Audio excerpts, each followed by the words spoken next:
आसामाव दैबानानि उनाव जापानिज एनकेफेलाइटिस बेरामा गिख्रंथाव महर लादों। थांनाय 26 साननिफ्राय दिनैसिम गासै 44 सुबुङा जिउ गोमानांबाय आरो गोबाङानो बे बेरामजों भुगिनांनानै दङ। दैबानानि उनाव जापानिज एनकेफेलाइटिस बेरामा आसामाव मोनसे गेदेर जेंना नुजाथिदों। नेशनेल हेल्थ मिशननि मिथिहोनाय बादिब्ला बावैसो 3 सुबुङा बे बेरामाव गोग्लैनांनानै जिउ गोमादों।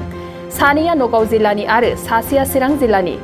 मख'नो गोनांदि आसामनि नगाव, तिनिसुकिया, चिरां, जरहाट आरो कामरुप जिल्लाफोराव जापानिज एनकेफेलाइटिस बेरामजों साग्लोबजानायखौ मोनगासिनो दङ। थांनाय 26 सान सिगांनिफ्रायनो दिनैसिम आसामाव गासै 274 जापानिज एनकेफेलाइटिस बेरामजों साग्लोबजानाय केसफोर मोननायखौ नेशनेल हेल्थ मिशनआ मिथिहोदों।